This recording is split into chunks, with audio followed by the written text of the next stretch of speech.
اگر اللہ تعالیٰ کے علاوہ کسی اور کو سجدہ کرنا جائز ہوتا تو عورت کو حکم ہوتا کہ وہ اپنے شوہر کو سجدہ کرے۔ السلام علیکم ورحمۃ اللہ وبرکاتہ۔ جیسا کہ میں نے عرض کیا تھا کہ انشاءاللہ تعالی حقوق کے تعلق سے ایک سیریز میں آپ کی خدمت میں پیش کروں گا۔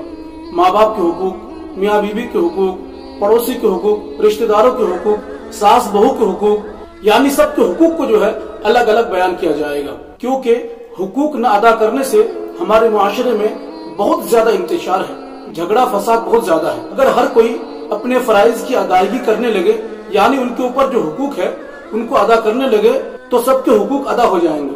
لیکن یہاں پر مسئلہ یہ ہے کہ ہر کوئی اپنا حق مانگ رہا ہے، لیکن کوئی اپنا حق دینے کو تیار نہیں۔ ہم میں سے ہر ایک کی ذمہ داری ہے کہ اپنے فرائض کی، اپنے حقوق کی ادائیگی ضرور کرے، لیکن حقوق ادا کرنے سے پہلے حقوق کی جانکاری ہونا بھی ضروری ہے۔ انشاءاللہ تعالی آج شوہر کے حقوق کا بیان ہوگا، یعنی عورت کے اوپر، بیوی کے اوپر شوہر کے کیا کیا حقوق ہے، عورت جب بیوی بنتی ہے تو اس کے اوپر کیا کیا ذمہ داریاں عائد ہوتی ہے، انشاءاللہ تعالی آج آپ کے سامنے بیان کیا جائے گا۔ شادی کے بعد ایک نئے دور کا آغاز ہوتا ہے، اسے پرسکون اور خوشحال بنانے میں میاں بیوی کا کردار بہت اہم ہے۔ دونوں میں سے کسی ایک کی سستی، لاپرواہی اور نادانی جو ہے گھر کا سکون برباد کر سکتی ہے۔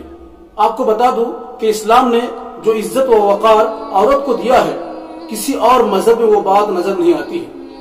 انشاءاللہ تعالی بیوی کے حقوق کا بیان میں جو اسے بیان کیا جائے گا۔ ابھی بات شوہر کے حقوق کی کر لیتے ہیں۔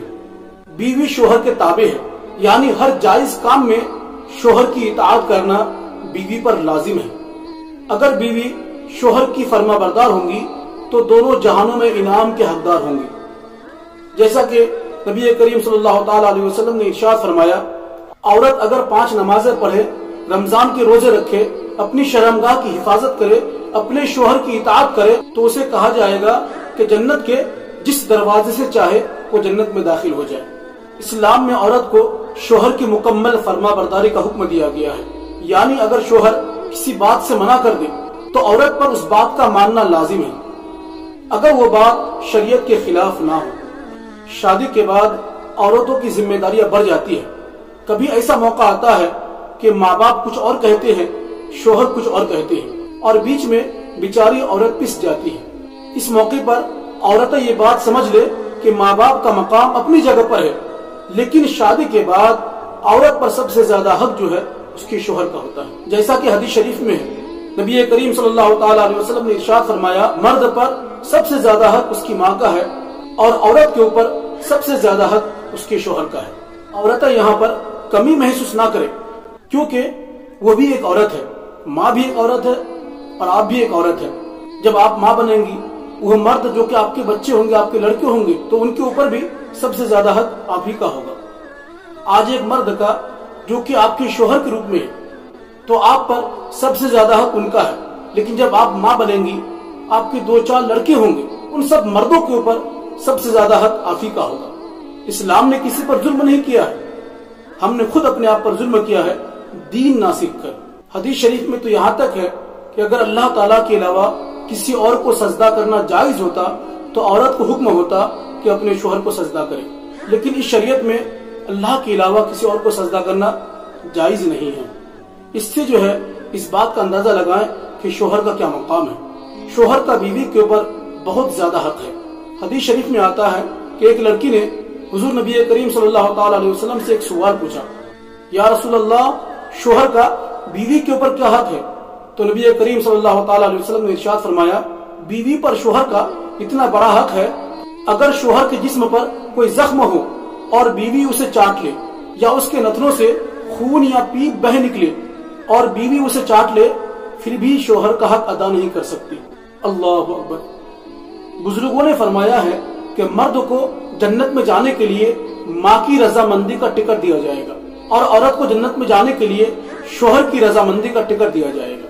یعنی اگر ماں راضی ہوگی تب مرد جنت میں جائے گا، اور اگر شوہر راضی ہوگا تب عورت جو ہے جنت میں جائے گی۔ عورت شوہر کی پسند اور ناپسند کا پورا خیال رکھے، اپنے آپ کو شوہر کے لیے تیار رکھے، شوہر کے لیے بناؤ سنگار کرے، شوہر کی پریشانی کو اپنی پریشانی سمجھے، ہر موڑ پر شوہر کا ساتھ دے۔ حضرت جابر رضی اللہ تعالیٰ عنہ سے مروی ہے کہ نبی کریم صلی اللہ تعالیٰ علیہ وسلم نے ارشاد فرمایا، 3 شخص ہے کہ اس کی نمازیں قبول ہوتی ہے اور نہ اس کی کوئی نیکی آسمان کی طرف چڑھتی ہے۔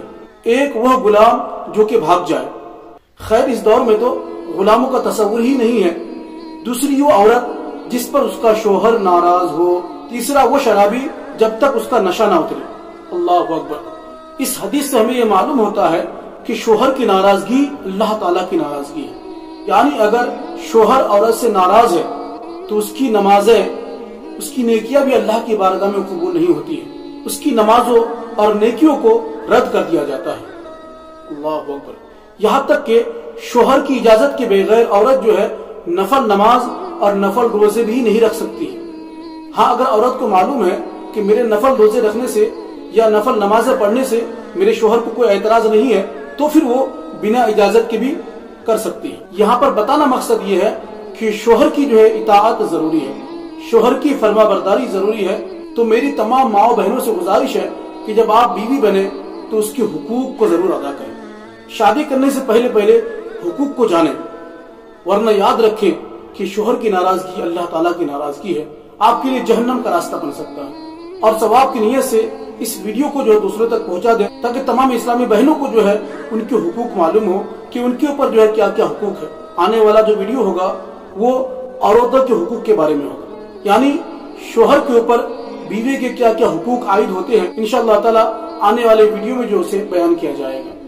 تو آپ ہمارے ساتھ جڑے رہیں۔